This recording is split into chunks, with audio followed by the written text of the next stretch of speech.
रात के 2 बजे थे। रमन अपने कमरे में बेहोश सोया हुआ था। तभी दरवाजे पर ठक ठक हुई। ठक ठक की आवाज़ से रमन की नींद खुल गई, लेकिन उसने सोचा कि शायद यह आवाज़ उसके मन का भ्रम है, इसलिए वह करवट बदल कर फिर सो गया। लेकिन कुछ देर बाद फिर ठक ठक की आवाज़ आई। लगता है कोई है, मन ही मन में उसने सोचा। फिर उठकर लाइट जलाई और दरवाज़ा खोलने लगा। तभी उसके मन में ख्याल आया कि कहीं कोई बाहर चोर तो नहीं है। यह ख्याल आते ही वह थोड़ा सहम सा गया। फिर उसने धीरे से पूछा, कौन है? मैं हूँ। बाहर से किसी लड़की की मीठी सी आवाज़ आई। रमन ने दरवाज़ा खोला। सामने अनारों को खड़ा देख वह हैरान होकर बोला, अरे तुम? क्यों, कोई अनहोनी हो गई क्या? अनारों मुस्कुराते हुए बोली। रमन ने देखा कि अनारों नारंगी रंग सलवार सूट पहने हुए थी। अनारों की आंखों में एक अनोखी मस्ती थी। उसे देखकर रमन को ऐसा लगा जैसे उसके आगे कोई जन्नत की हूर खड़ी हो। तभी अनारों कमरे के अंदर आ गई और रमन को अपनी बाहों में भरकर उसके होठों पर अपने होठों को टिका दिया। रमन को एक अजीब तरह की मस्ती का एहसास होने लगा। वह अनारों के आगे बेबस सा हो गया।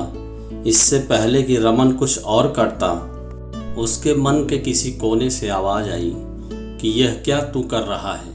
जिस थाली में खाया उसी में छेद कर अपने मालिक के एहसानों का यह बदला दे रहा है। लेकिन मैंने तो पहले पहल नहीं की है, अनारों खुद ही ऐसा चाहती है, तभी तो इतनी रात को मेरे पास आई है, उसने सोचा और खुद को अनारों से अलग करते हुए बोला, अनारों अब तुम चली जाओ और फिर कभी मेरे करीब मत आना। क्या ऐसे ही चली जाऊं? अनारों ने प्यासी नज़रों से रमन को देखा। रमन के दिमाग में एक एक करके पिछली बातें घूमने लगी। रमन बीए पास होकर भी बेरोजगार था। उसने कई इंटरव्यू दी। आखिर में निराश होकर उसने एक दोस्त के कहने पर गाड़ी चलाना सीखा और बतौर ड्राइवर डॉक्टर भुवन की कार चलाने लगा।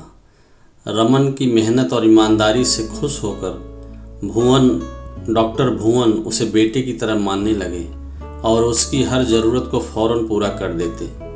अनारों डॉक्टर भुवन की इकलौती बेटी थी। वह बहुत शौक, चंचल और खूबसूरत थी। वह हमेशा अपनी अदाओं से रमन को रिझाती, पर रमन मन से उसे अपनी बहन मानता था और पिछले रक्षाबंधन पर अनारों ने उसको राखी भी बांधी थी। डॉक्टर भुवन ने अपने घर के पिछवाड़े वाला कमरा रमन को रहने के लिए दिया था। वह वहीं अपनी रात बिताता और दिन में डॉक्टर साहब की कार चलाता था। इधर कुछ दिनों से रमन महसूस कर रहा था कि अनारों की नीयत ठीक नहीं है। वह तरह तरह से उसे अपने जाल में फंसाने की कोशिश कर रही थी। उसकी हरकतें देखकर कई बार रमन डरने लगता था, पर बदनामी और नौकरी जाने के डर से वह मन मसोट कर रह जाता था। पिछले हफ्ते की बात है। डॉक्टर भुवन रमन से बोले, रमन, अनारों अपनी कुछ सहेलियों के साथ पिकनिक पर जा रही है। तुम सबको कार से ले जाओ। ध्यान रखना किसी को कोई तकलीफ न हो। जी। रमन ने बस इतना ही कहा। रमन ने कार निकाली तो अनारों कार में सवार हो गई। कार चल पड़ी। कहाँ जाना है? तभी रमन ने अनारों से पूछा।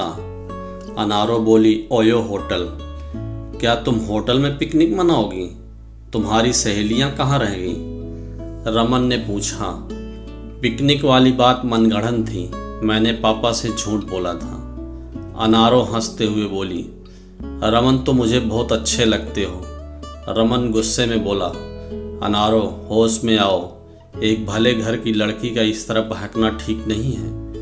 जवानी के नशे में चूर अनारों रमन की बात को अनसुना करते हुए बोली, मैं एक अरसे से इस मौके की तलाश में थी। रमन गिड़गिड़ाते हुए बोला।